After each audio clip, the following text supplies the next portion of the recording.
Hello, everyone, and welcome back. Want to welcome you back to our Bible study once again. We're glad to be back.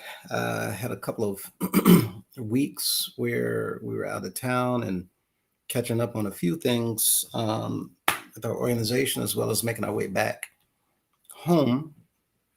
And last week had a few issues. However, we're glad to be back with our Bible study, and we were in the second chapter of Jeremiah, and we're going to be picking up again there. I'm going to read through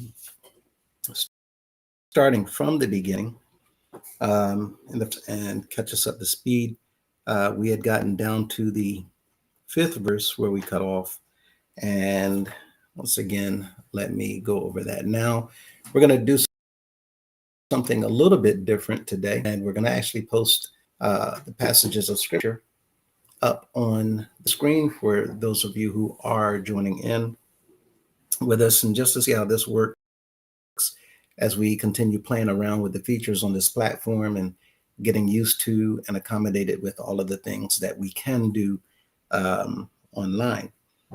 At this time, starting from the first verse of the second chapter of the book of Jeremiah.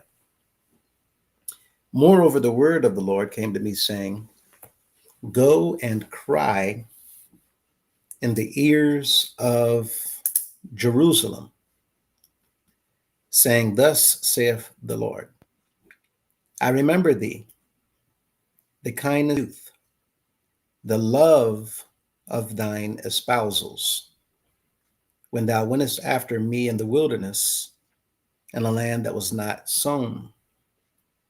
Israel was holiness unto the Lord, and the first fruits of his increase. All that devour him shall come upon them, saith the Lord. Hear ye the word of the Lord, O house of Jacob, and all the families of the house of Israel. Thus saith the Lord, what iniquity have your fathers found in me, that they are gone far from me, and have walked after vanity, and are become vain. Again, that fifth verse, what iniquity have your fathers found in me, that they are gone far from me, and have walked after vanity, and are become vain. It was here that we left off in the last Bible study that we, had attended, and we're picking up here in this verse. Now, in that verse, the question was, what have I done that caused your fathers to stray away from me?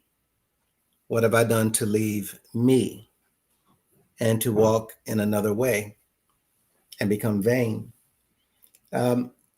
This is, quite frankly, looking at the relationship between the Father and Israel as an ongoing relationship. And if we were to look at this relationship as a couple, well, when things go south, there may be a couple that determines and decide to throw in the towel and call it quits.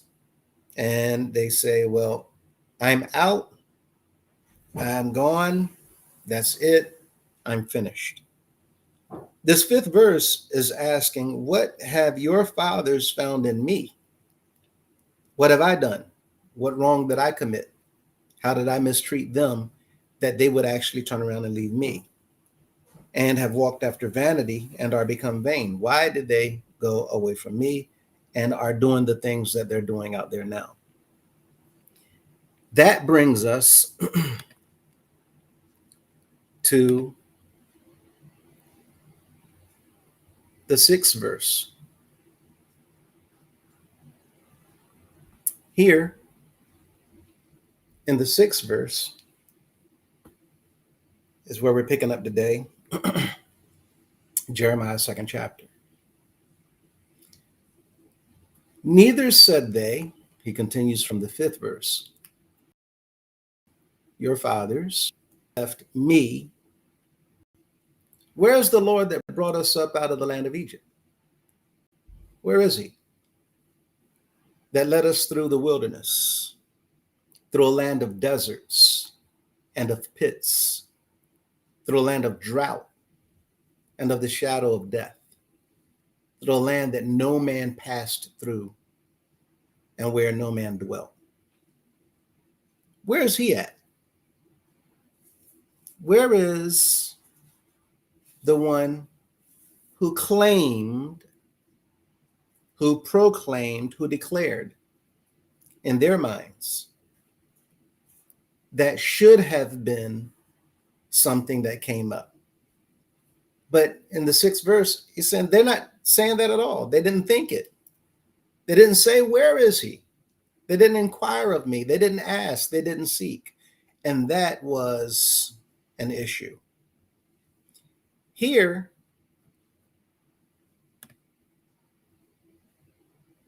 if you look at Deuteronomy, 8th chapter, 11th through the 14th verses, Deuteronomy 8, 11 through 14. Beware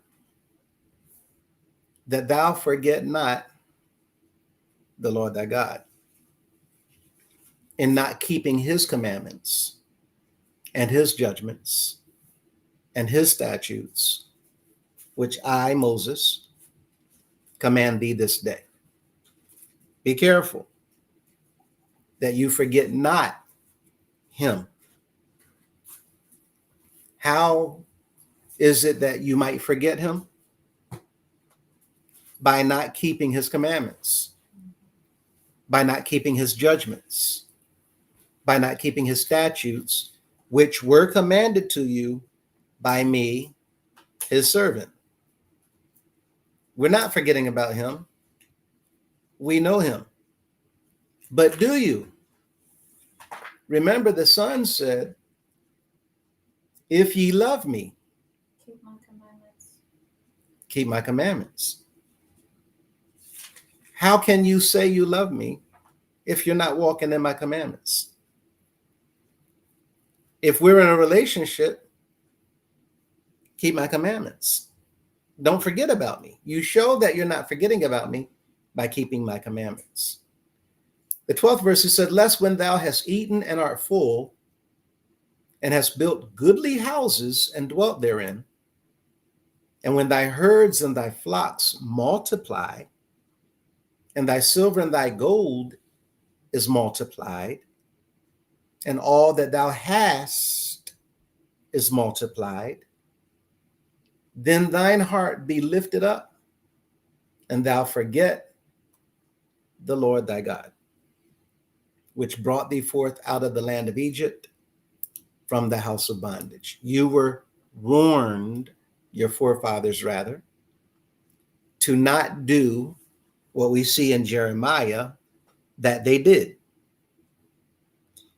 In so doing, this, as Jeremiah is indicating, has become a problem. This presents an issue for Israel.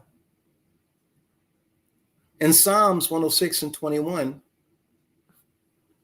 they forgot the Creator, their Savior, which had done great things in Egypt. And when you look at Exodus 20 and 2, I am, not they, not anyone else, not you. I am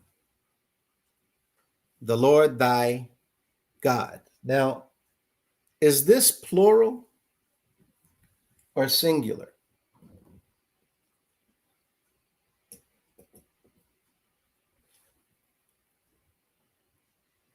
Singular. Say again. Singular. Singular. What does that mean? It's just one. Just one. I am he, not I am them, not I am those. I am he. I am the Lord thy God, which have brought thee out of the land of Egypt, out of the house of bondage. He introduced himself, showed them who he was, proved to them that he had the power, the might, the ability to deliver them out of Egypt, which he did, brought them through the wilderness, got them there to the foot of the mountain where he would speak to Moses, the one who led them out of Egypt, and now giving Moses rules, laws, statutes for these people to live by once he fulfilled the promise that he made to Abraham and delivered them into a land flowing with milk and honey. As he did that, he said these words: I am the Lord thy God, which have brought thee out of the land of Egypt, out of the house of bondage. Me. Now, when we look back,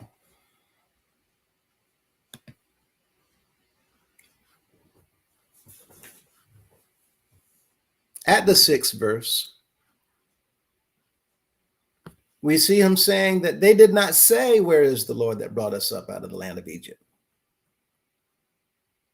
He says they didn't inquire. They didn't look for me. They didn't ask for me.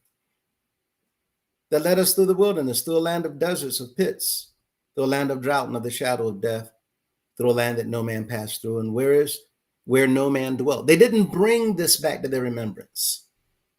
And he goes on to say in the 7th verse, and I brought you into a plentiful country. I brought you into a land to eat the fruit thereof and the goodness thereof.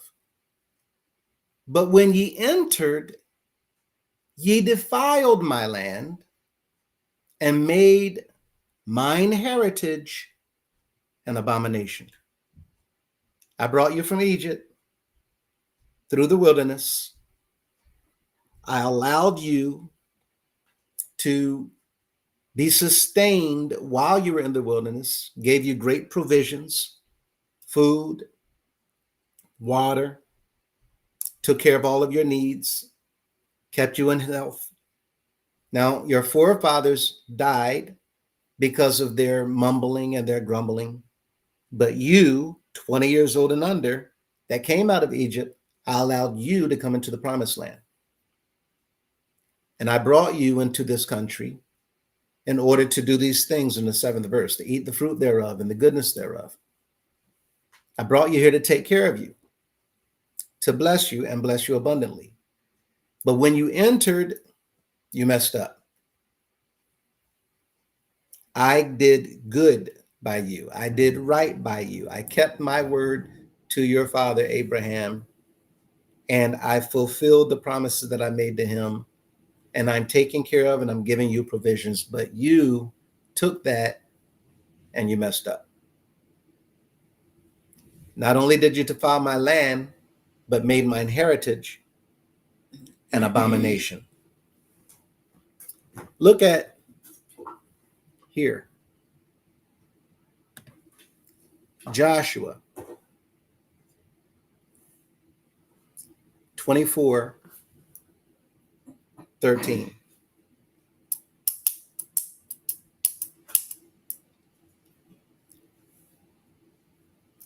Joshua 24:13. And I have given you a land for which ye did not labor. You didn't toil. You didn't work for it. You didn't build it with the sweat of your brow.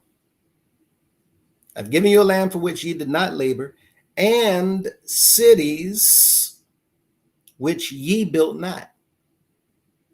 You didn't work for it. You did not go through the gruesome task of building it with your hands. And yet, ye dwell in them. You dwell in the land that I gave. You dwell in the cities that you did not build.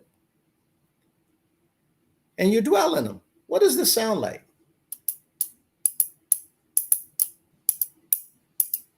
Got it easy. You got it easy.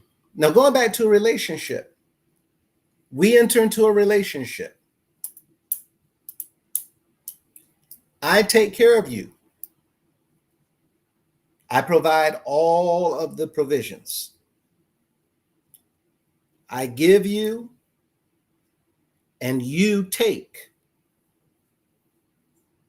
And when you decide to leave, you take what I've given.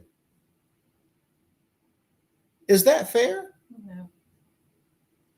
And here he's told them, your forefathers, they went away from me in their iniquity. And here you are, and still living. Look at the 13th verse, Joshua 24. I gave you the land. You didn't labor, cities you didn't build, and you dwell in them. Of the vineyards and olive yards which he planted, not do you eat. Mm-hmm. In Jeremiah's day, are they still in that territory? Are they still in that land? Are they still in that place called Israel? No. Jeremiah's day. Yeah, Jeremiah's coming to warn them, right? That's what they were. I'm thinking ahead. Right? Now, what's coming is going to be a problem. But before all of those things, which we were reading in Isaiah, that's why it was kind of tricky. Before those things came to pass, Jeremiah came to warn, and they were still dwelling in those places. They were still enjoying the benefits of the provisions that had been afforded to their people and their forefathers by the one who brought them out of Egypt. And look at this.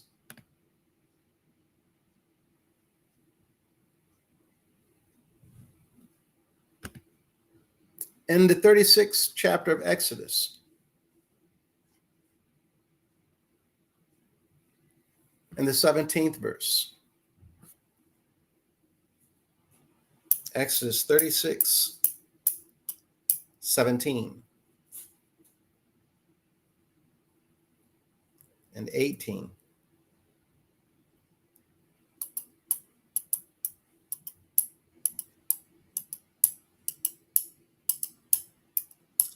And he made 50 loops upon the uttermost edge of the curtain and the coupling. Now, apparently, let me grab my Bible. We're going to go on from this. Because why I'm talking about the curtains in the tabernacle, it does not express what we're reading in this second chapter of Jeremiah. Exodus. Here,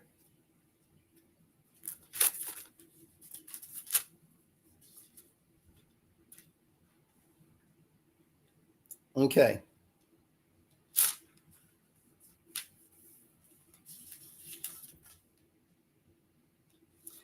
In the 36th chapter of Exodus, here we're talking about the building of the tabernacle. In the 6th verse, and Moses gave commandment, and they caused it to be proclaimed throughout the camp, saying, let neither man nor woman make any more work for the offering of the sanctuary. So the people were restrained from bringing. For the stuff they had was sufficient for all the work to make it, and too much. Houston, We have a problem. Wonder why so many places don't read that. Right. Okay. Now, why are we going here in the 36th chapter of Exodus? Because here we're seeing, this was my typo, my error. But here we're seeing that Israel was told to stop giving. Don't give no more. We have too much. And what does too much mean? Excess. When we're finished this work, there will be some left over. It was not intended for some to be left over. It's intended for all of it to be used to complete the work. In the 8th verse, and every wise-hearted man among them that wrought the work of the tabernacle made 10 curtains of fine twined linen, and blue and purple and scarlet, with cherubims of cunning work made he them. And now it goes into describing the things of the tabernacle, showing that once again, the 8th verse, every wise-hearted man among them that wrought the work of the tabernacle.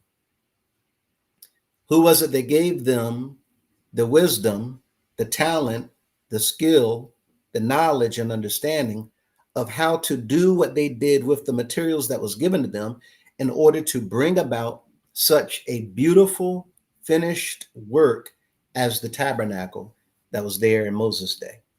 Who gave them that ability? Father. The Father, the Creator, God.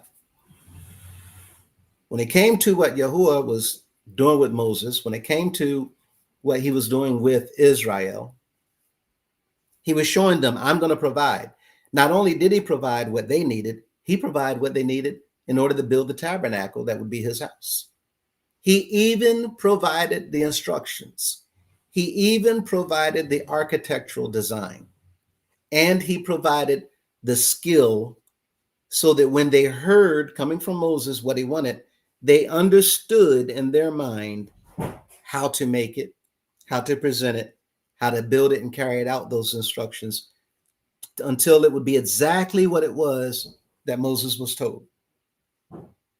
He gave them everything, not just cities, not just houses, not just land, but everything, including the knowledge, wisdom, and understanding of how to build and construct the things that was necessary for the tabernacle, for them to have a place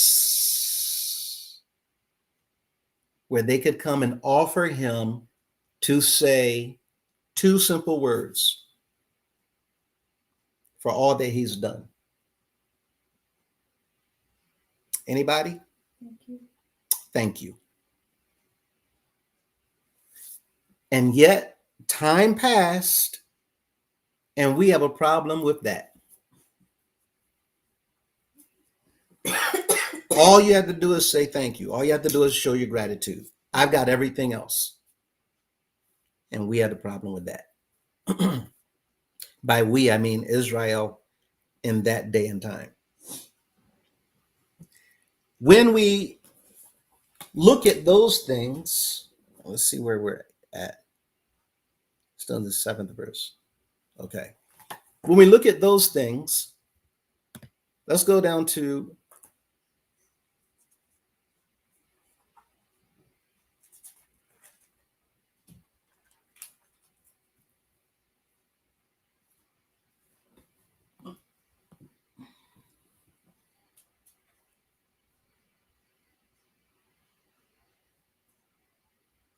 making sure we're in sequence.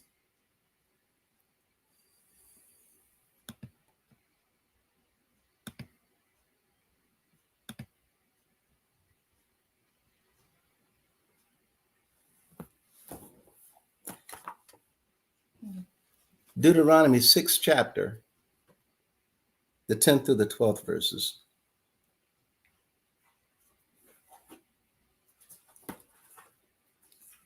And it shall be when the Lord thy God shall have brought thee into the land which he sware unto thy fathers, to Abraham, to Isaac, and to Jacob, to give thee great and goodly cities which thou buildest not, and houses full of all good things which thou fillest not, and wells digged which thou diggest not, vineyards, vineyards, and olive trees which thou plantest not. When thou shalt have eaten and be full, then beware lest thou forget the Lord, which brought thee forth out of the land of Egypt from the house of bondage. So, what is it that we're seeing here coming out of the 7th verse?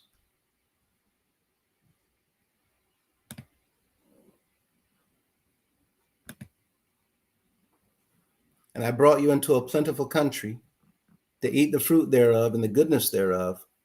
But when ye entered, ye defiled my land and made mine heritage an abomination. What are we seeing here? After he's done all the things that he's done, what does Israel end up doing come time in the future? Are you back in Jeremiah? Yes. Jeremiah 2:7. What do we see Israel doing? Being ungrateful. I'm sorry? Being ungrateful. One more time. Being ungrateful. Being ungrateful. How long should they have remained thankful? Every time. I'm sorry? All the time. All the time. Is it expected that 5 generations later for Israel to still be thanking and showing gratitude? Yes.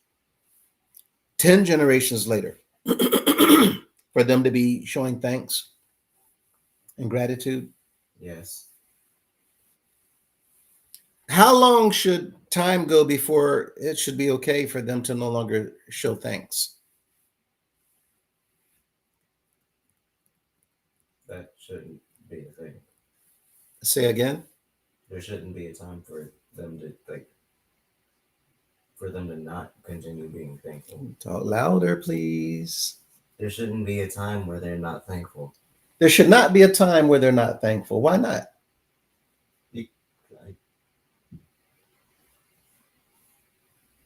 There should not be a time when they're not thankful. Why not?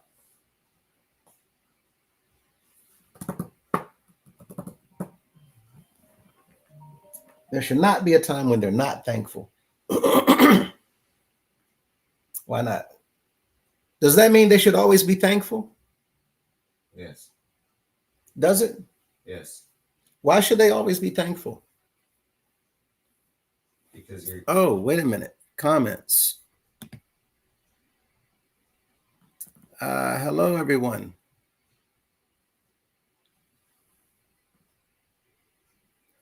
Why should they always be thankful? Are you still talking? Mm-hmm. Or anyone? Should we not be thankful to the Father? Of course. Yeah. Why should we always be thankful? He's always giving and providing for us. He's always given to us. He's always providing for us. Well, what if I don't have lunch money? So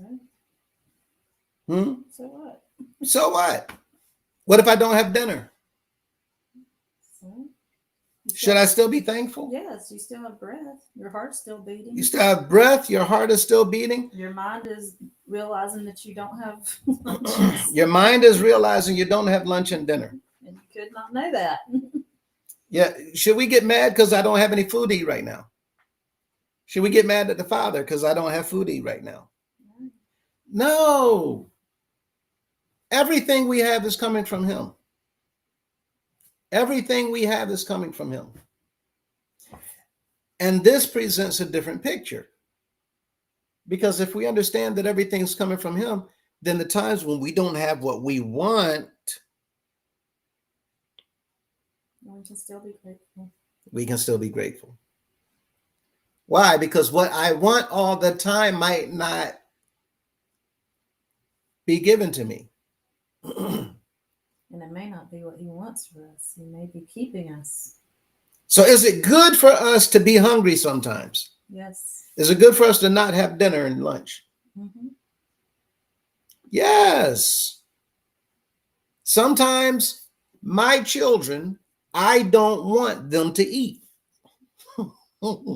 I know that sounds crazy. I know it sounds crazy. No, you're not eating. People say, what in the world? I did the same thing. I withheld food. No, you're not eating. What are you talking about? You don't make a child not eat. Of course you do.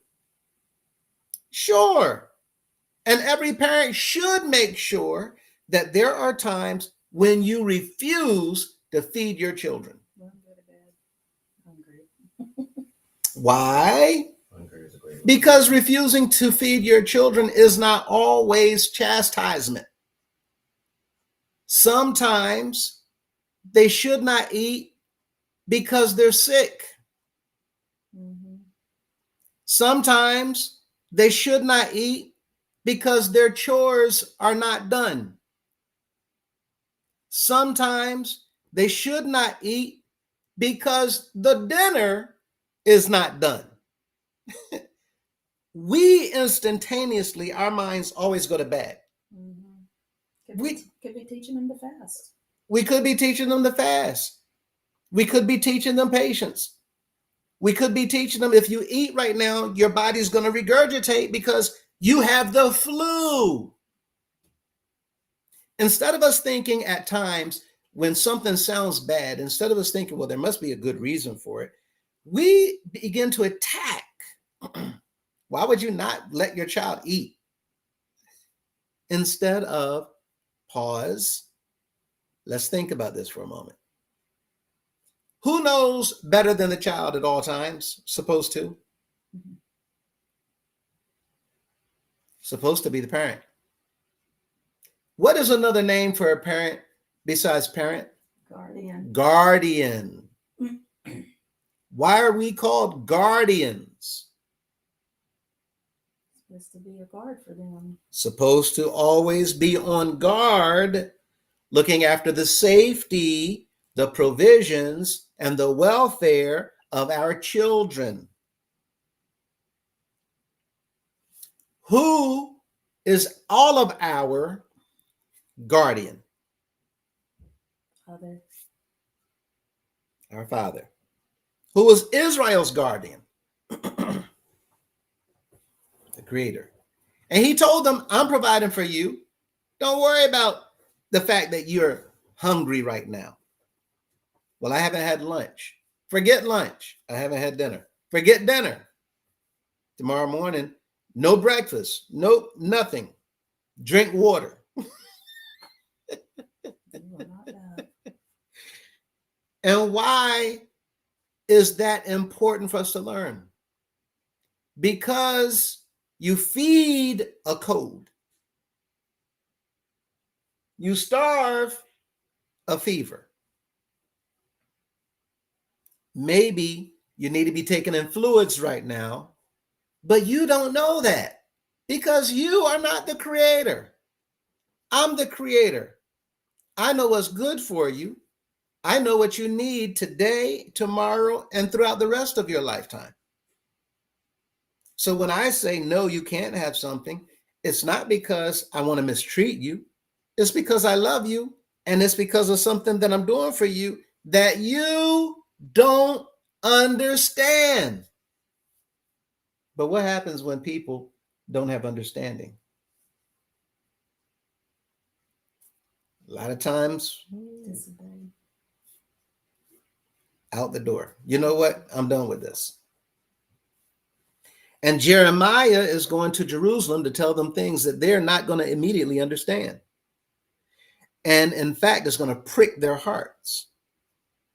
So when we see here in the 7th verse, I brought you into a plentiful country to eat the fruit thereof and the goodness thereof. But when ye entered, you defiled my land and made mine heritage an abomination. I gave you good, you returned bad. Attitude, frustration. You didn't take care of what I gave to you. And then you're introducing into the land things that I told you not to do. Look at the 8th verse. The priests said not, where's the Lord? If anybody would ask that question, it should be The people. in the 8th verse. If anybody were to ask this question, it should be out of all of society. If anybody's going to ask, it should be the priests. If anybody's going to ask that question, he should be at least on your mind if he's not on anybody's mind. Right? Because you're the priest. It might be okay for Jimmy to be downtown at midnight, the red light district. But is it okay for Pastor Jimmy to be downtown midnight, red light district? He ain't doing deliverance. He ain't got no business down. If he ain't doing deliverance, you ain't supposed to be downtown in the red light district at midnight, Pastor Jimmy. Now, what happened when you put pastor in front of Jimmy's name? The standards just changed, did they not? Mm-hmm. Because we expect Pastor Jimmy to not do the things that Jimmy would do. Here, Jeremiah being told by the Spirit to tell Jerusalem, the priests didn't even say, where's the Lord? Not the priests, nobody, not even the priests. And they that handle the law knew me not. Y'all handle the law, and even you don't know me. Is this good or bad? Very bad. This is bad. You don't know me. The pastors also, the pastors also transgressed against me. Wait a minute, Jimmy not down there by himself? Nope. Pastor Jimmy is down there with the other pastors. Oh, something has gone wrong. And last but not least, what did Israel have amongst them? If the king wasn't doing right, who could they look to do right? Prophet. Israel. If the king, priests. And if the priests weren't around, who could they look to guide them back in the way? Pastors. Priests, king, and pastors messing up. Who would the Father send to give them warning? Prophet. Prophets having dreams and visions. Y'all, I had a dream. But in the 8th verse, and the prophets prophesied, yeah, but not by me. They prophesied by Baal. And they walked after things that do not profit. The priests, the pastors, and the prophets. Houston, we have a big problem. Now, look at Malachi, 2nd chapter, 7th and 8th verses.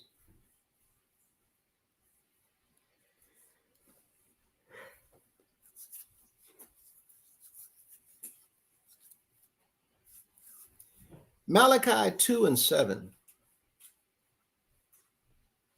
says, for the priest's lips should keep knowledge. The priest's lips. They should have knowledge of the Father. They should know him. If no one else knows him, they should know him. Their lips should keep knowledge. And they should seek the law at his mouth. Who? The people should seek the law concerning what our Father wants. They should seek, the people should seek the law at the priest's mouth. Why? Because they're the ones who's supposed to have knowledge. For he is the messenger of the Lord of hosts. Who is the messenger? The priests. So when Aaron was designated to be placed over the people, whenever there was a matter that came before Israel, carry it to the priests. And they're going to judge the matter. They're going to weigh the matter. The elders and the priests. But ye are departed out of the way. The priests have departed. Not only did they depart, but because of their departure, ye have caused many to stumble at the law. The priests caused them to stumble. What needs to happen for a nation to fall? The leadership. The leadership. Something happened with the leader. For a nation to fall, it was that leadership. Something happened in leadership.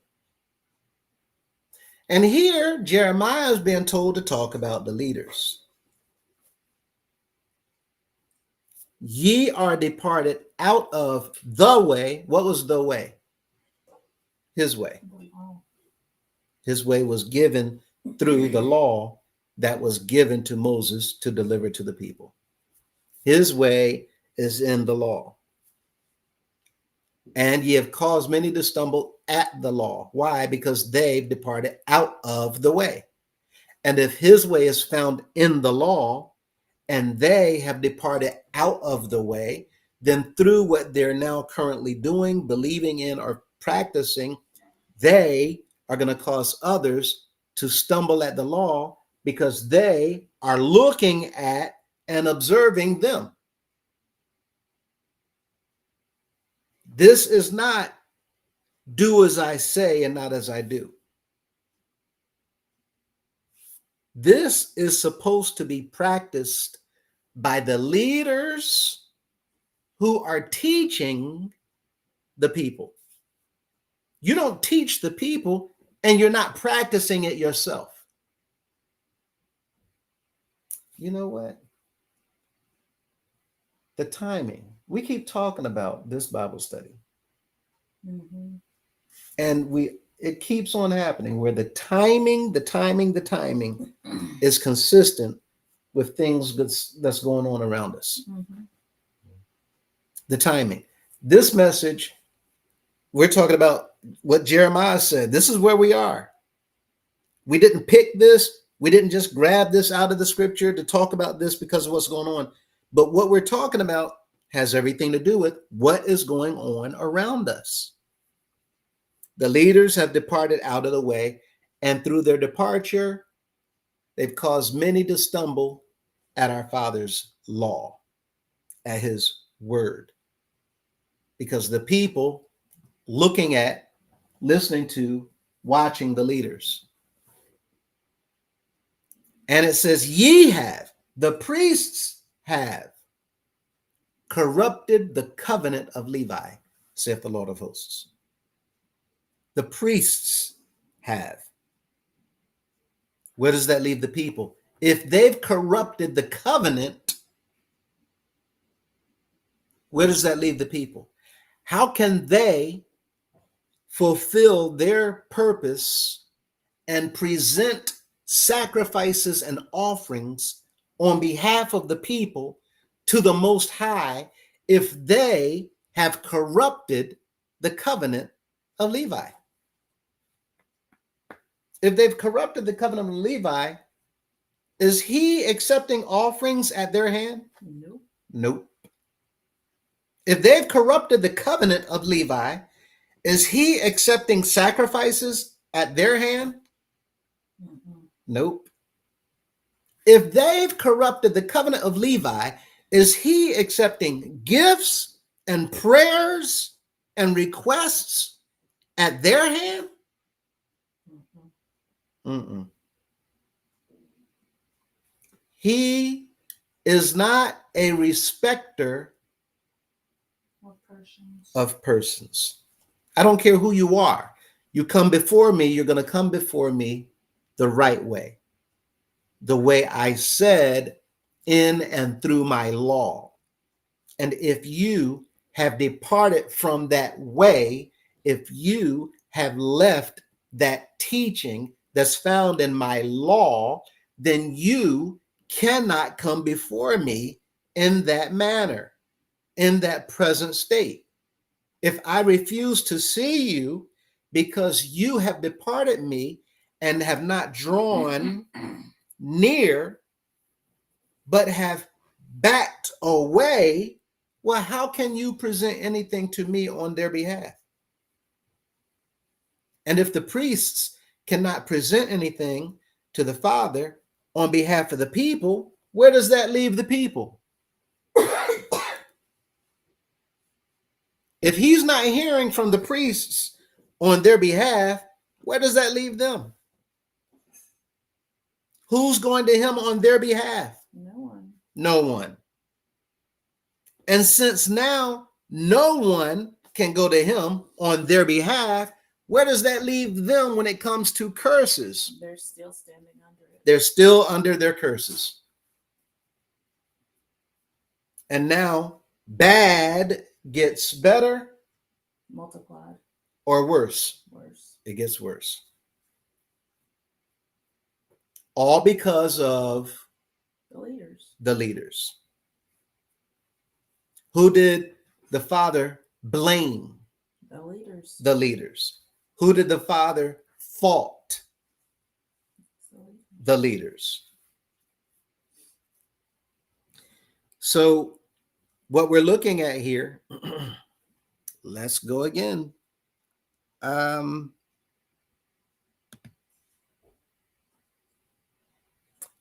Look at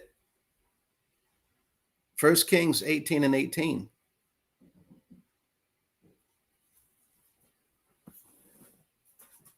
And he answered, I have not troubled Israel.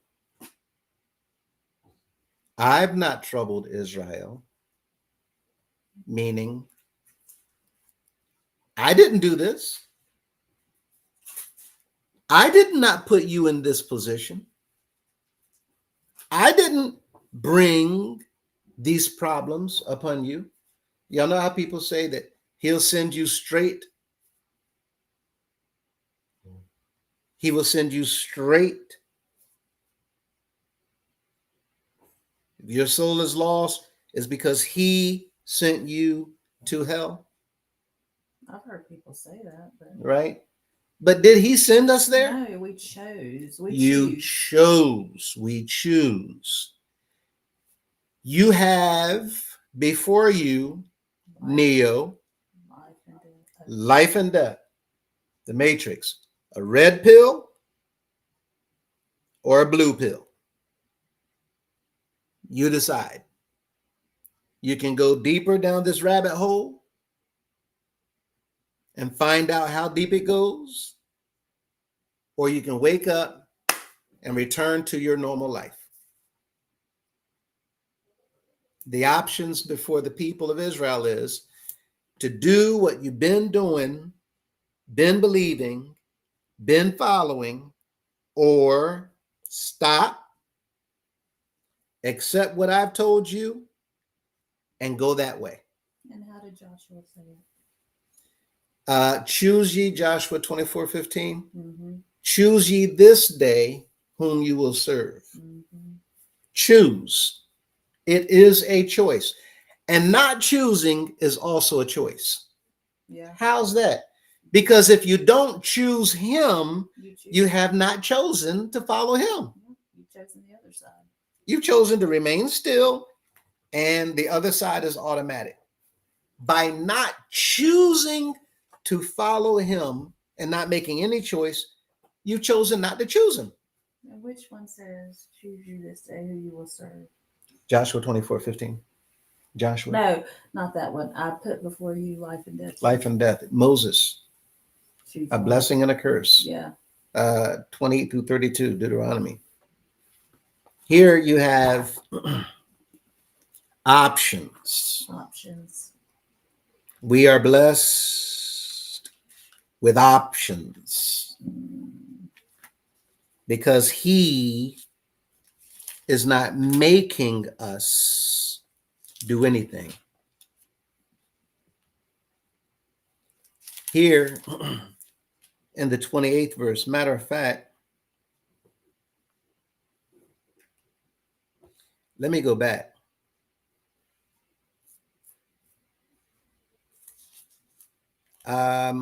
No, instead of 27, I'll go to 28. Where are you? 28th chapter of Deuteronomy. Oh, yeah. And in the first verse, and it shall come to pass if thou shalt hearken diligently unto the voice of the Lord thy God, to observe and to do all his commandments, which I command thee this day, that the Lord thy God will set thee on high above all nations of the earth. And these blessings shall follow. Now, that is contingent On the little if. on one little teeny tiny 2-letter word. If. Recurrent word throughout the scriptures. Back and forth. And it continues in the 30th chapter of Deuteronomy.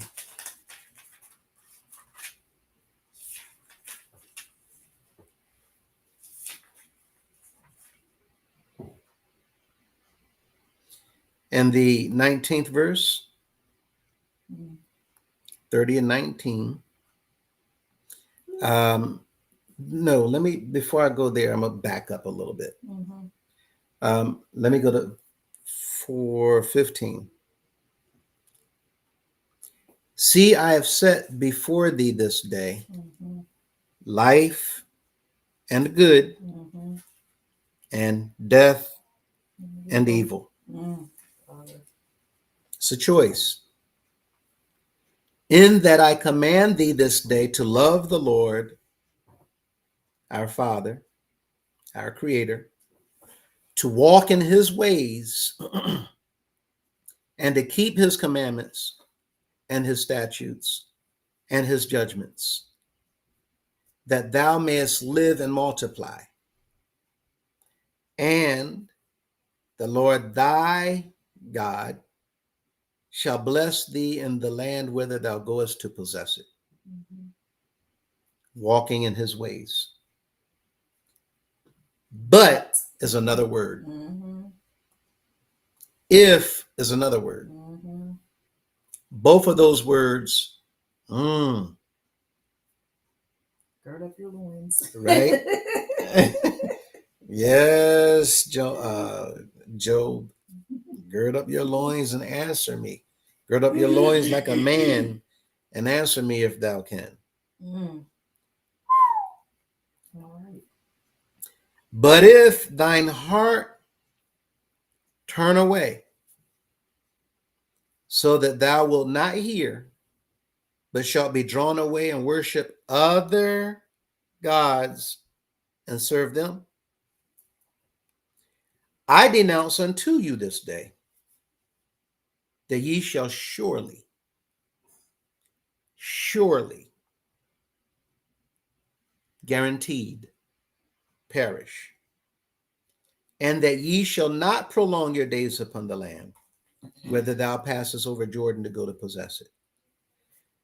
I call heaven and earth, 19th verse, to record this day against you. Yikes. What does it say next? I went back to Jeremiah because I lost you in Deuteronomy. Deuteronomy 30:19. And I call heaven and earth to record this day against you. All of heaven record these words, Moses said. That is. Woo. All of earth record these words, Moses said. That I have set before you life and death, Ooh, Father. blessing and cursing. Therefore, since you have the choice, choose life, that both you and your children, thou and thy seed, may live, that thou mayest love the Lord thy God, and that thou mayest obey his voice, that thou mayest cleave unto him. For he is thy life. Yes, it is.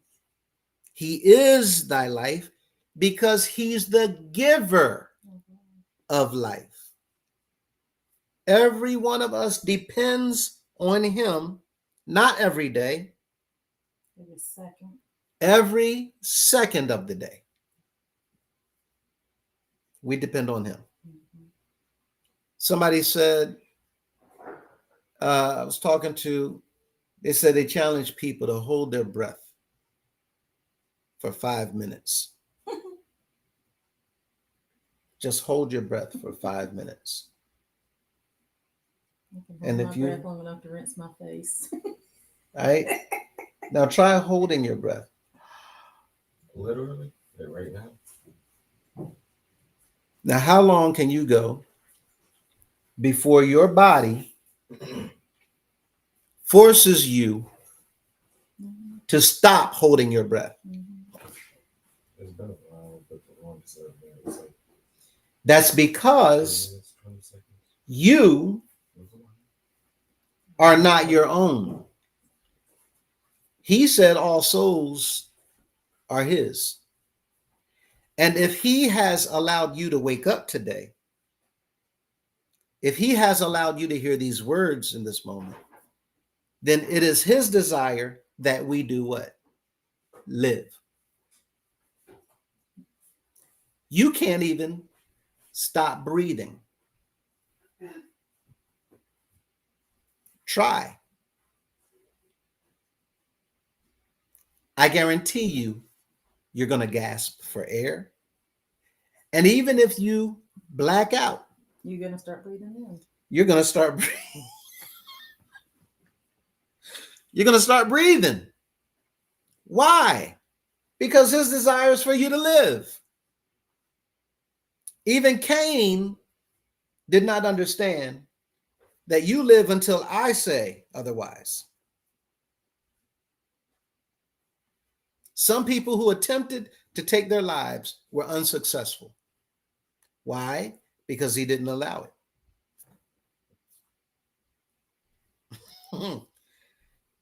Israel, choose life, meaning walk before him so that he will extend your days in that place. Don't choose death, meaning to not walk before him so that he will shorten your days in that place. But either way, your life on this planet is in his hands. And he's the one that determines when your soul will depart.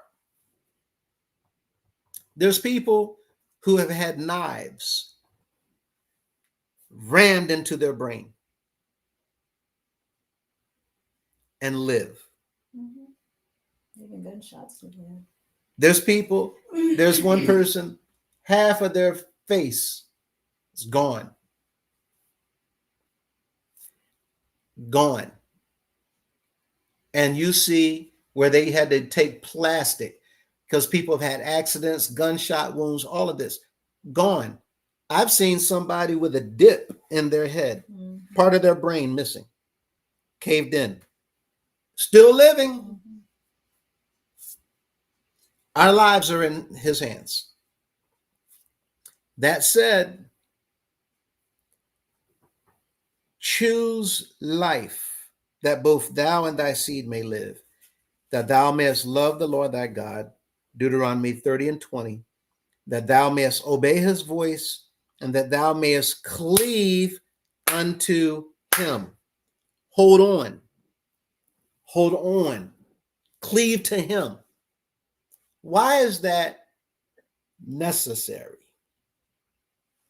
Because people don't understand that when we leave here, life goes on. Life continues. You don't want it to continue in a place that is being reserved for those who don't walk with and cleave to him. What happens to a child in a crowd that let go of their parents' hand?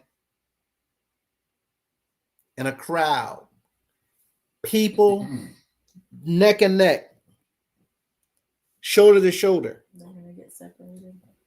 That child let go, they're getting separated. People don't even notice because they're busy being.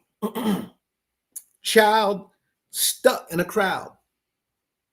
Now, for humans, we don't see this.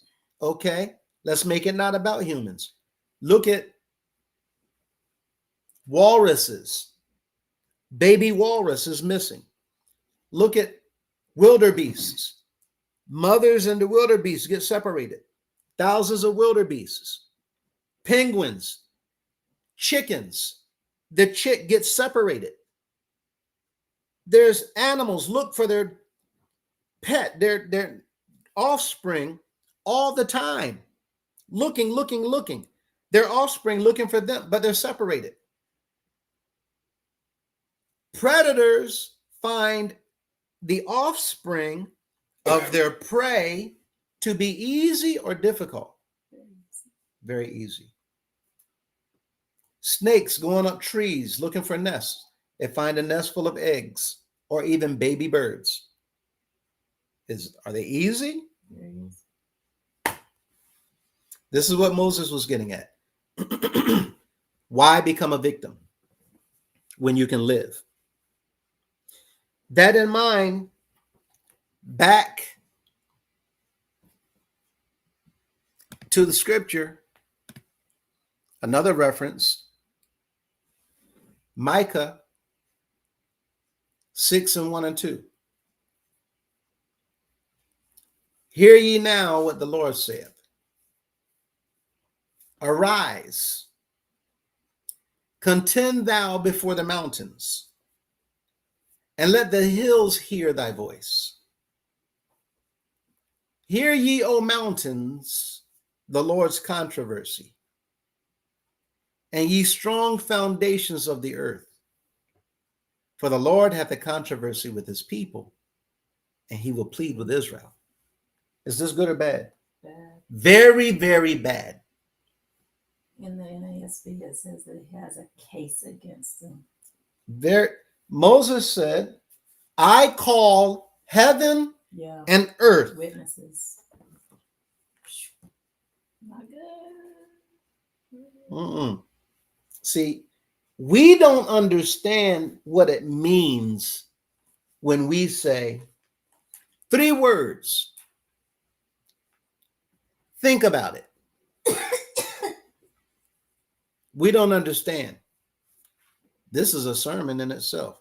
That's the subject. Think about it. We don't understand. Think about it can save you. If you don't think about it, you can be damned. If you take time to think about it, you could live forever. The Messiah said the disciples heard their teacher instructing them, said, take no thought for tomorrow.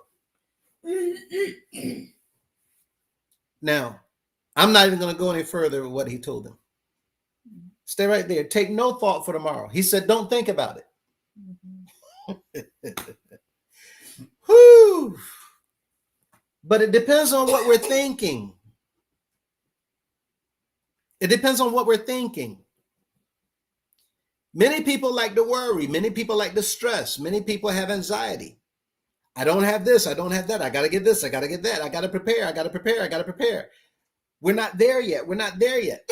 I need. So they're thinking next week is coming. Next month is coming. I got to get this out the way. My children are growing up. Take no thought for tomorrow. Tomorrow is after today.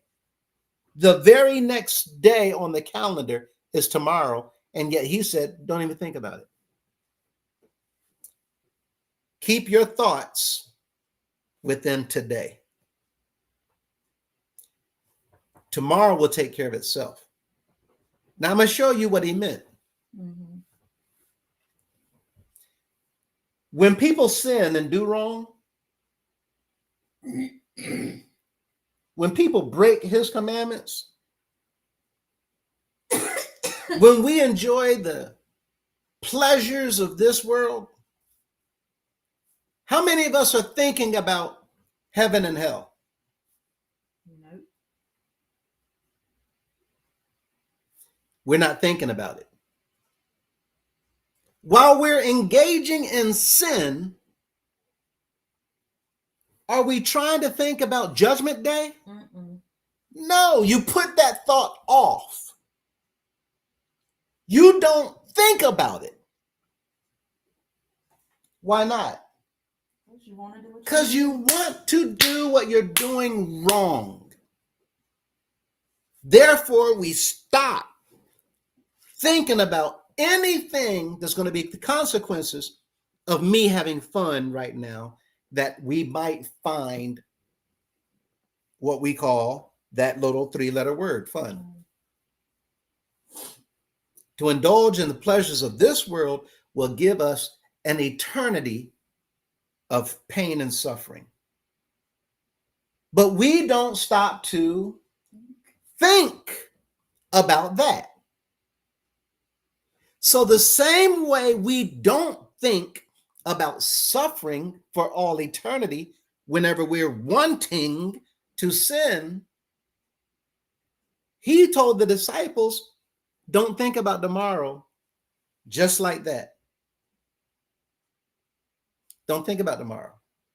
Live right, walk right, do right today. Trust that my Father is going to provide for you today. The same way a bird, he said, they don't labor, they don't toil, yet they eat.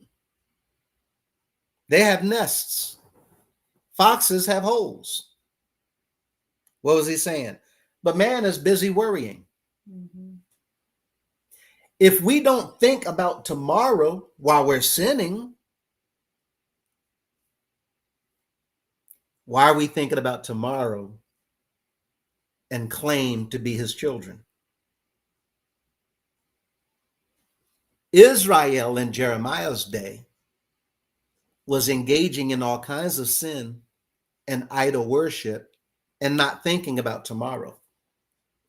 Their forefathers had already been told, I call heaven and earth against you. Here in Micah, the Creator himself, our Father, is saying, hear ye now what the Lord said. Arise, y'all get up. And now you speak before the mountains. and let the hills hear your voice. I'm going to speak, and I'm going to let them hear mine. What is this? Isn't this a type of trial? Mhm. What happens in a court case? You have a plaintiff and a defendant. You have a plaintiff and a defendant. Didn't he say, come and let us what? Reason together. Let's weigh the evidence. Who's right and who's wrong? Who harmed who? What is court for? Whenever someone has offended you, you get to file a charge against them so a judge can listen to the claim and then make a ruling as to who harmed who and what needs to be done to resolve it. He had a charge against Israel. Yes. Come and you speak before the mountains. Let the hills hear your voice. I'm going to talk and let them hear mine. Mm-hmm. So he said in the second verse, hear ye, O mountains, the Lord's controversy, your maker, your creator, and ye strong foundations of the earth. For the Lord, your creator, hath a controversy with his people, and he will plead with Israel. He just rounded up witnesses against Israel. What are the witnesses? This is why we talk about 1 John, 5th chapter. There's 3 that bear record in heaven, 3 that bear record on earth. He just gathered witnesses in the book of Micah. Mountains and hills, the pillars of the earth, stand as witnesses between me and my people. And then here it says, listen, you mountains, to the indictment. That's the NASB. The indictment. What is an indictment? When somebody's reading charges against you. Mm-hmm. Yikes.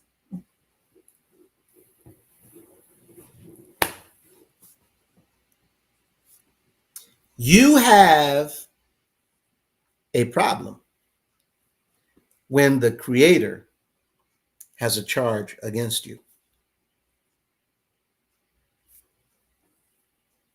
Let's stop and think. Woo!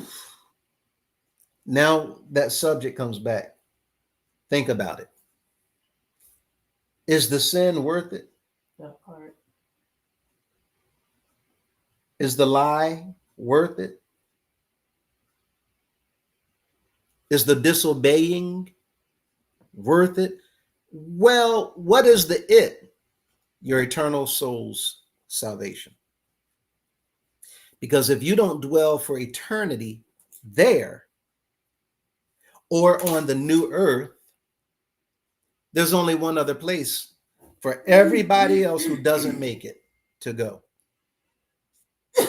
I don't know of anybody that can go into the kitchen and turn on the stove and put their hand on it and leave it there for 1 minute straight.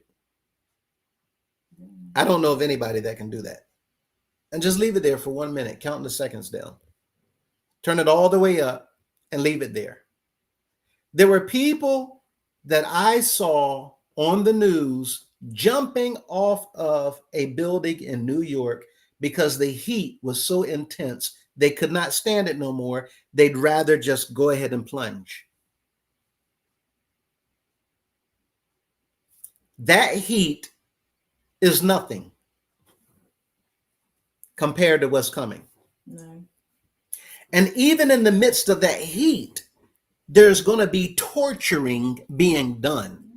The heat by itself is torture. But in the midst of the torture will be even more torturing. The Lord talks about those maggots, basically, Woo! that don't end. Yes. They don't have The end. worms going through and Yeah. eating at you that do not die. Yep. And you will just continuing, just, there's a word that is on the tip of my tongue. Regenerating, but not regenerating. Respawn. Just in video world is called respawning. Somebody died, and then boom, they're right back. Your everything that you're going through, your soul Regenerate. is. It's incorruptible, so it's never gonna die. So what is the worms eating? This flesh is going to keep. Matter of fact, thank you, Father. He asked the question to Ezekiel, can these bones live? Mm-hmm. And what did he see? He saw those bones regenerate flesh. Sinew, muscle, tissue, flesh. That's what's going to be happening in hell. After you go through whatever, boom, regenerate. Boom, go through it again. Feel the pain. Boom, go through it again. Feel the pain. Boom, go through it again. Feel the pain. Boom, go through it again and feel the pain. The intense, torturous pain, agony, the whole night, over and over and over and over and over and over. Eternity. There's a movie, 7 Pounds. Mm-hmm. At the end of this movie, the character went to an aquarium. He filled up his bathtub. They went to an aquarium. He had an aquarium in his home. And in that aquarium, he had something that is called a box jellyfish.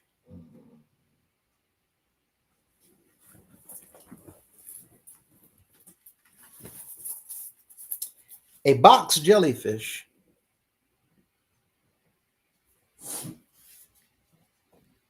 is not much bigger than a dime. And they're translucent. In water, it looks like a thin sheet of plastic wrap. You can hardly see them.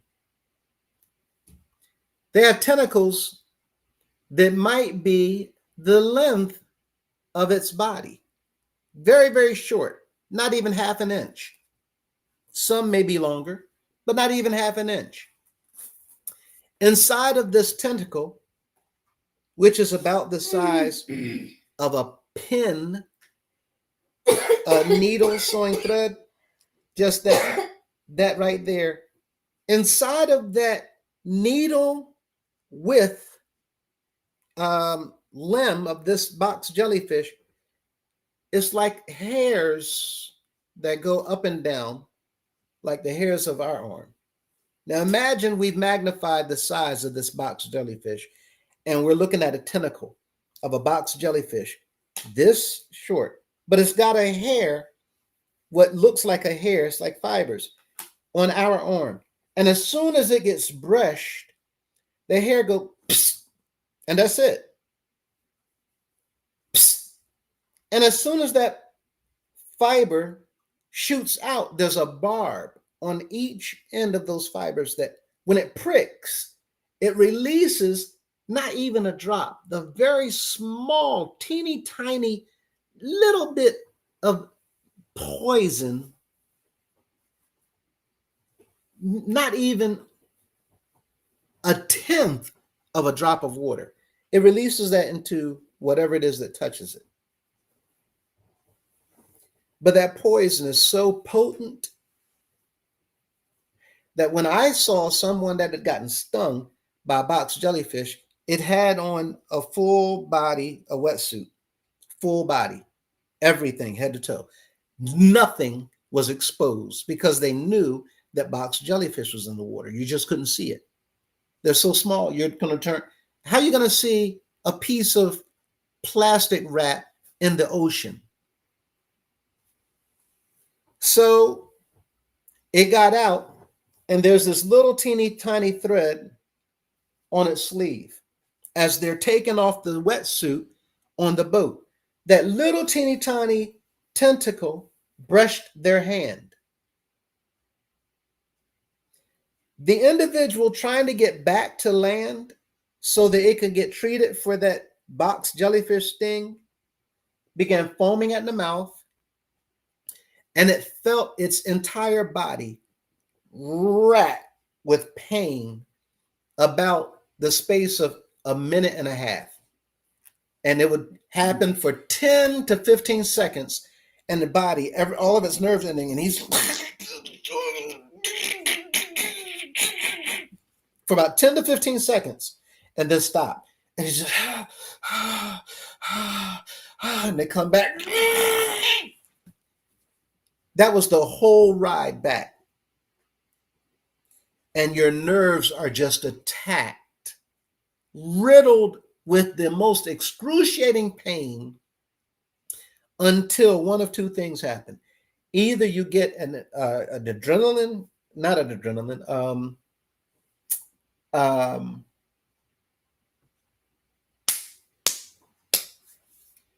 to poison.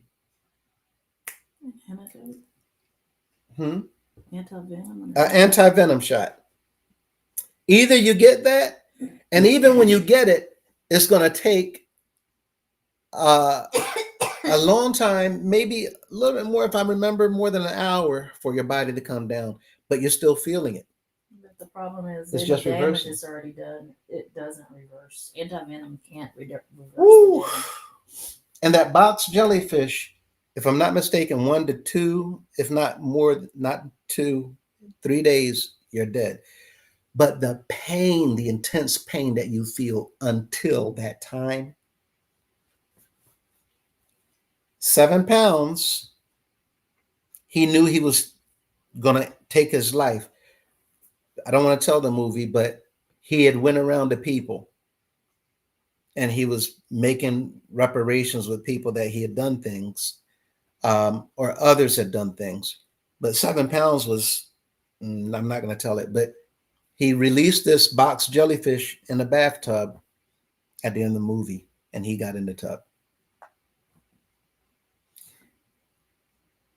That is nothing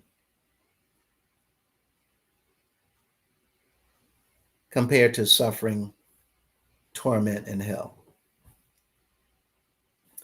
And then all of hell is going to be cast into the lake of fire. Now, mind you, as bad as that sounds, and I'm not even giving it anywhere near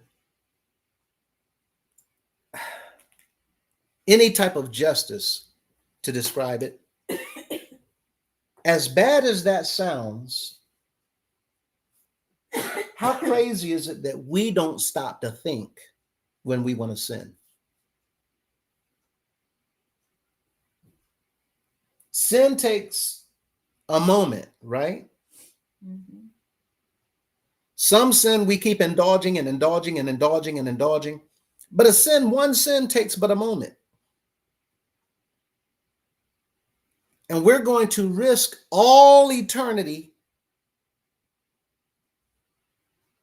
for that one moment.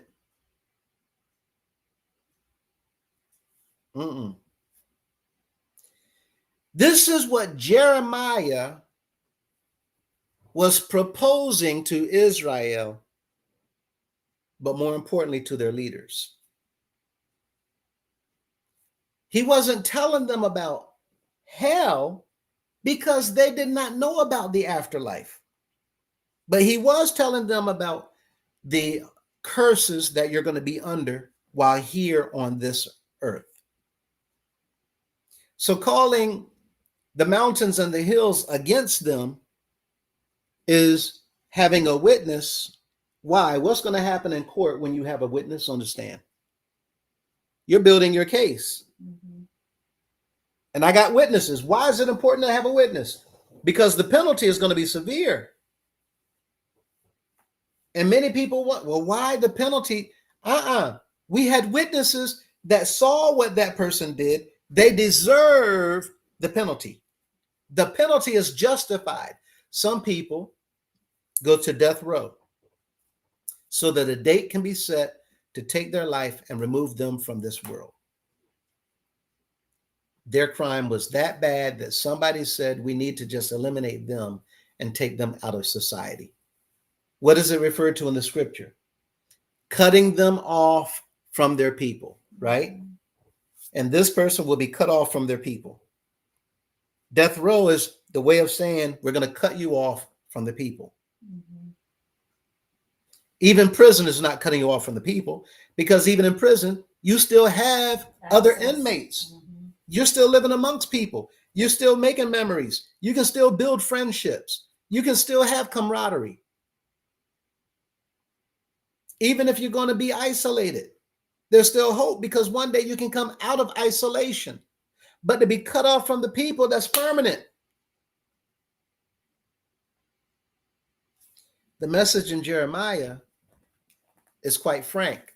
Here in Micah, he's saying, I have controversy with his people, my people.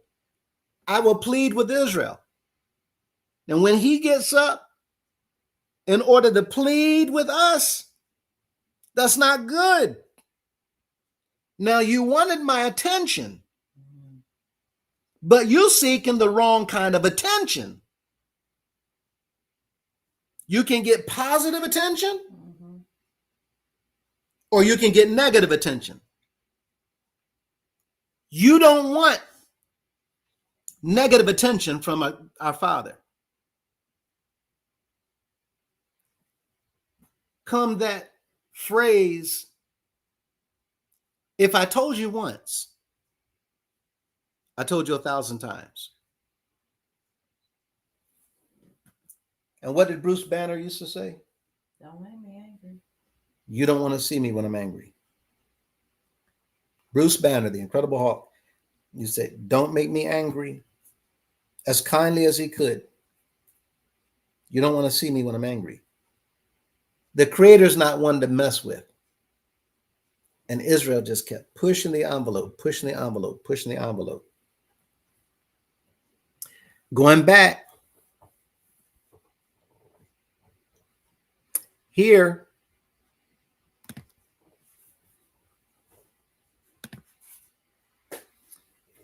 in the 9th verse, wherefore I will yet plead with you, saith the Lord.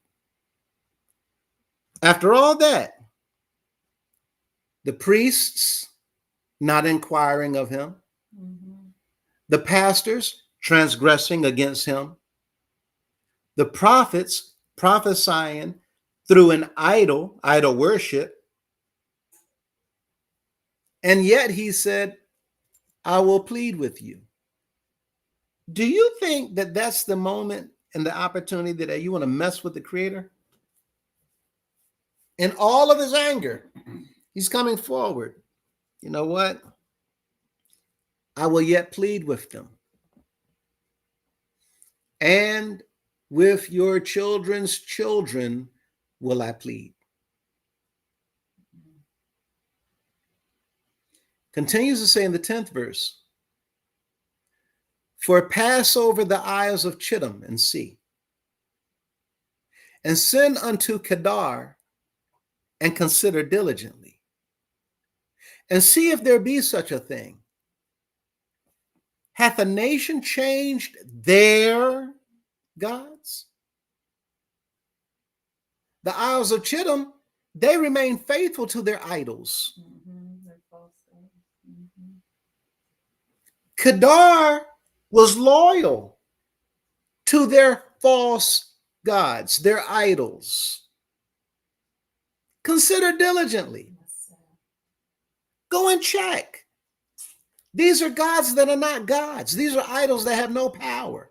These are things that they made with their hands. And yet these people are faithful to them, who can do nothing for them.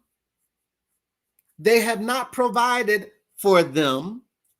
The people providing for themselves, but giving credit to a hunk of wood that's covered up with a little bit of silver and gold. It sits there lifeless. It can't eat, it can't move, it can't talk, it can't walk. It can do nothing for itself. Therefore, how can it do anything for you? And yet they're still loyal to it. What an insult. I do everything. Mhm. I talk. Y'all seen what happened in Egypt. You've seen what I did while speaking with Moses. Your forefathers backed up in fear. I wasn't even talking to them. They told Moses, we don't want to talk to you. Let us talk to them for ourselves. Before I even showed up, no, Moses, no, no, no. We'll talk to you. We'll talk to you. The fear. Why? Because he allowed them to see thundering like they've never seen before. Hearing thunder, seeing lightning. The sky is beginning to do what it does at a minimum. And he had not even spoken yet. Y'all that afraid and I haven't said a word? But yet y'all want to leave me and go and follow idol worship? See if there be such a thing. Look at the 11th verse. Hath the nation changed their gods, which are yet no gods? Mm-hmm. But my people now have changed their glory for that which does not profit. Your glory is me. The thing that allows you to be severed from the world is me. Y'all know how people talk about eye candy? A man with a woman that he's proud of, a woman with a man that she's proud of, a person who buys the car of their dreams and they're polishing it, the house of their dreams. That is their glory. We say, my pride and joy. That's their glory. A head of a woman, their hair is their glory.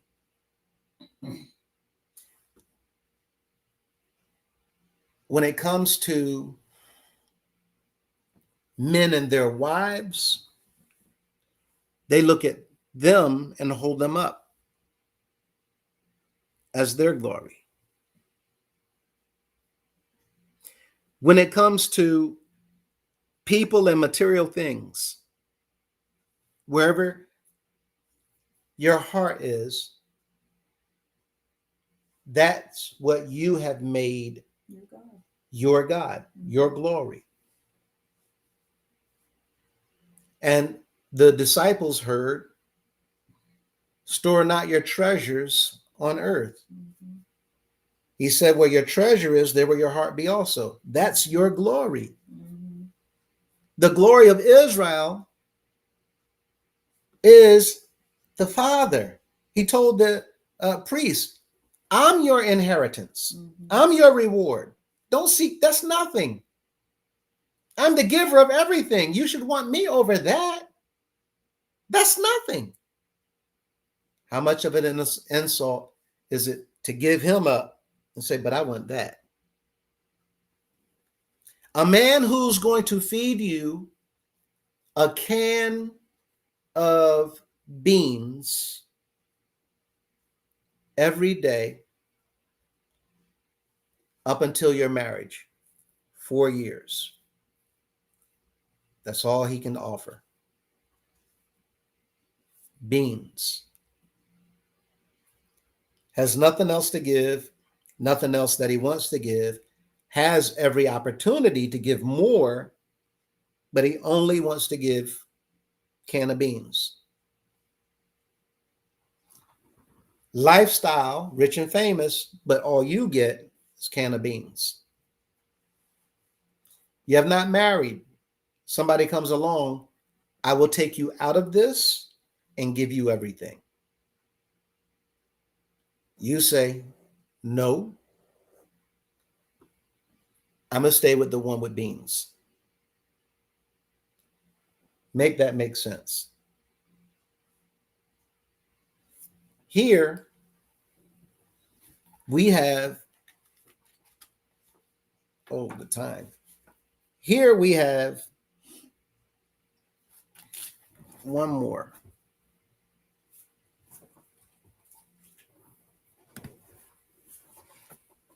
Isaiah 118. I already know that's right. Come now, and let us reason together.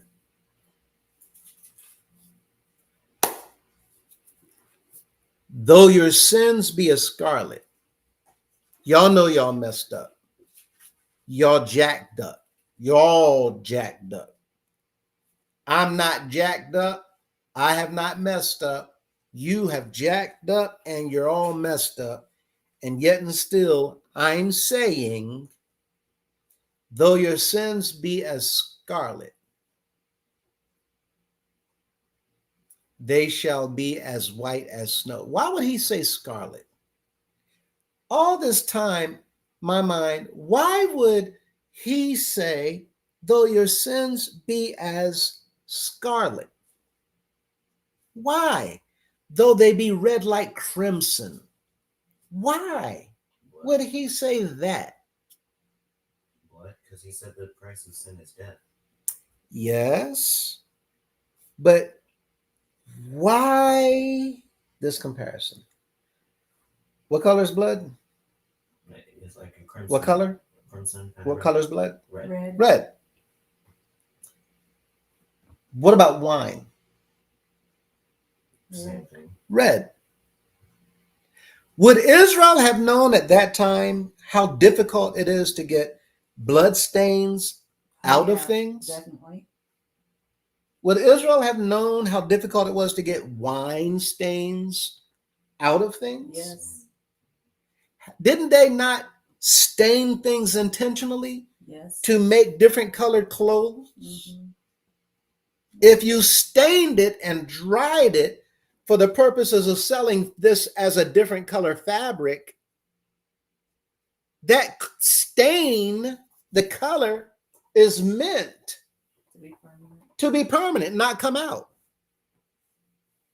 When he said this, he's getting them to understand, as difficult as it is to get blood stained, wine stained, grape juice out of these different things, whether it's a rug, whether it's a top, whether it's a tunic, whether it's whatever, you know how hard that is? You know how much washing and scrubbing, and it still does not all come out? He said, though they be as scarlet, they shall be as white as snow. Your sin, like that blood stain that you try over and over and over and over and over, and you still can't get it out. The wine that you scrub and scrub and scrub and scrub, so you still can't get it out. Nothing you do can get it out. How is it that somebody figured out that if you stain cloth, you can change its color permanently? Somebody had an accident, spilled something somewhere, and couldn't get it out. You know what? This is a pretty color. I'm going to pour more on this. And now I have a different color jacket. Maybe I can sell it. Somewhere, somehow, people began to learn to stain fabric. And here's the Father saying, as stained as your sins are, I will eliminate it and make it as white as snow. It should be like wool. They understood very, very well this language. Wait a minute, he will take and make it white again?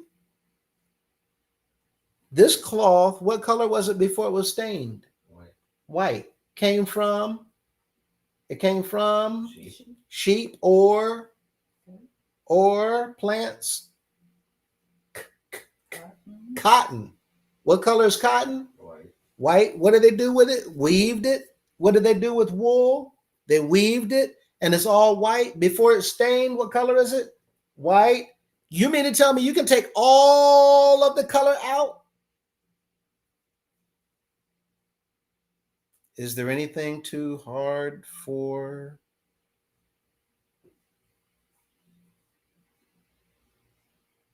and I'll make it as white as wool or snow?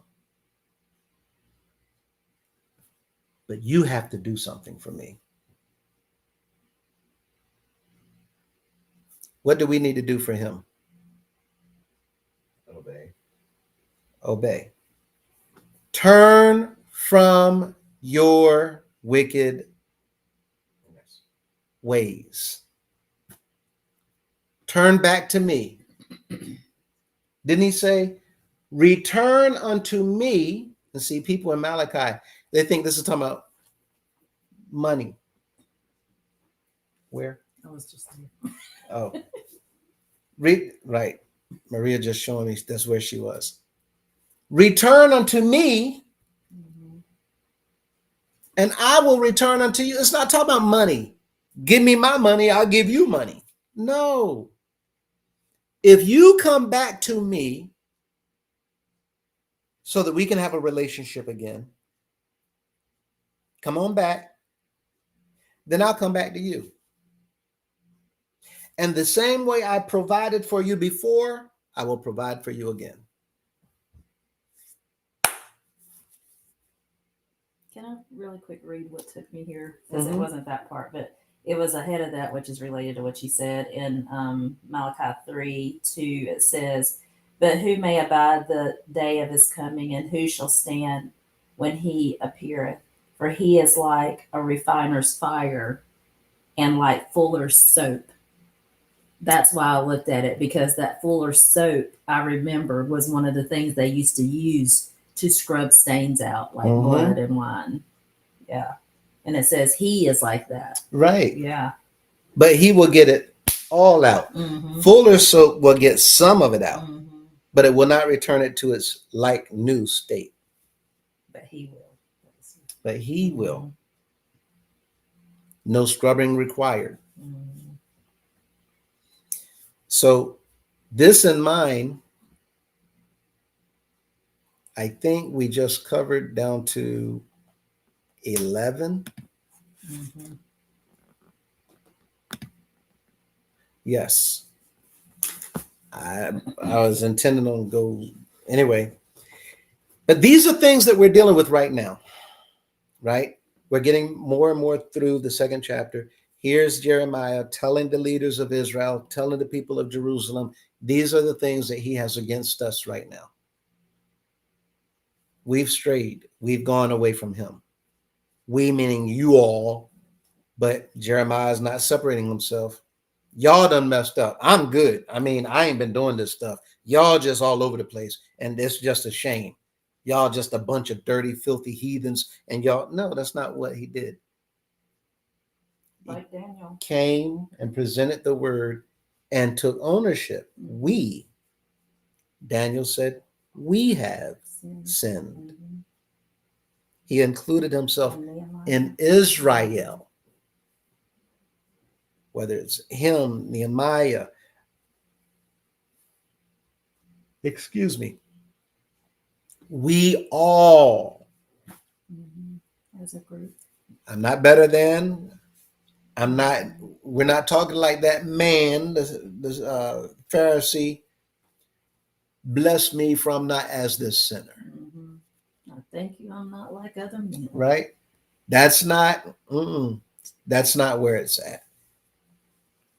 We're supposed to be humble because we've messed up too, Wow. right?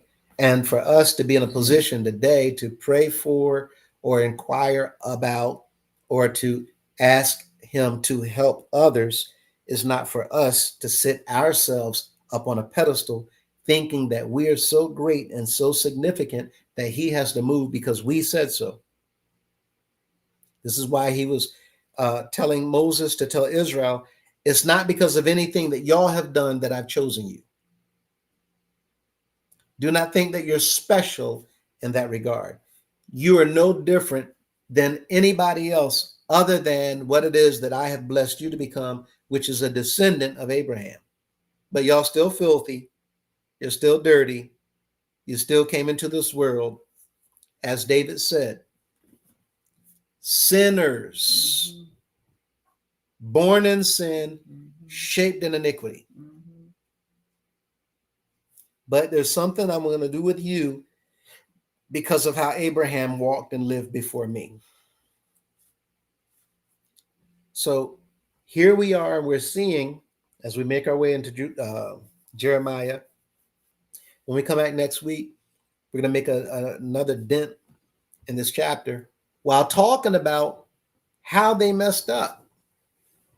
And we'll even talk about how he said, "What are you praying to me for? Yet y'all calling on me, you praying to me. You want me to fix this, fix that, do this, do that. Why? You have your idols. Go to them." Y'all imagine asking him, "What are you coming to me for?" And this is where many people don't realize he is.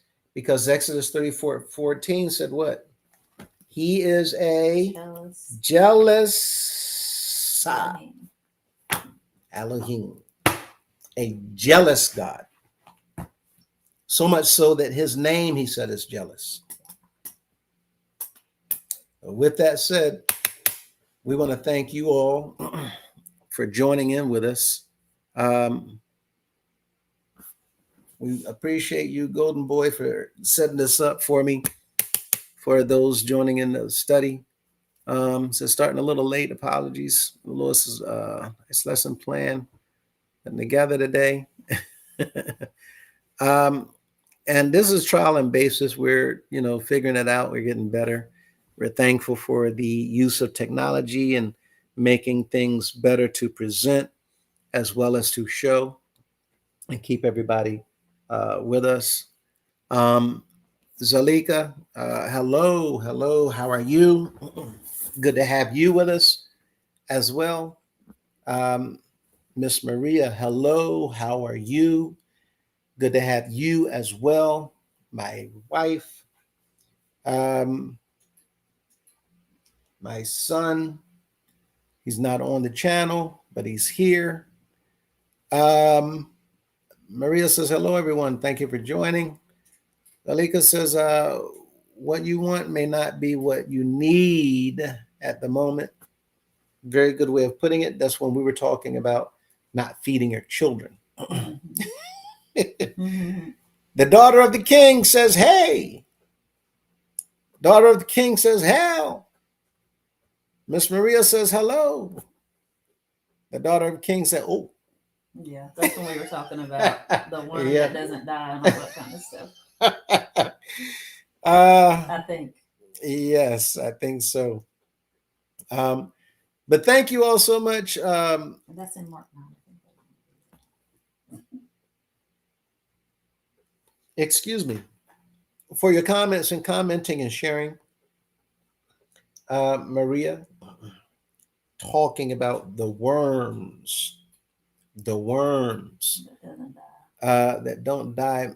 Drusilla says, they y'all, but I'm sure she meant hey y'all. Good to see you. Good seeing you and good having you with us as well. We're thankful for each of you, all of you, and we hope that you enjoy along with us as we make our way through the scripture and talk about his word. Again, we don't run through it. We don't rush through it. We try to open up as much as we can. We try to understand what it's actually saying, who it's talking to, who's doing the talking, what the context of the message is, how we are to apply it, and how can we use it, especially when engaging with others. So with that, once again, we're grateful, we're thankful, and we will invite you all to come back and join in with us again on tomorrow as we get back to the book of John, first chapter. And for those of you who don't make it, but you can make it to the fellowship, then we hope to see you at 6 p.m. tomorrow evening. Until then, enjoy the rest of your Shabbat, the rest of your weekend, and we hope that you all continue to do well and be well and enjoy these beautiful blessings that our Father is bestowing upon each of us. Until next time, everyone, Continue to take care, and we will see you in the next video. Have a good one, everybody.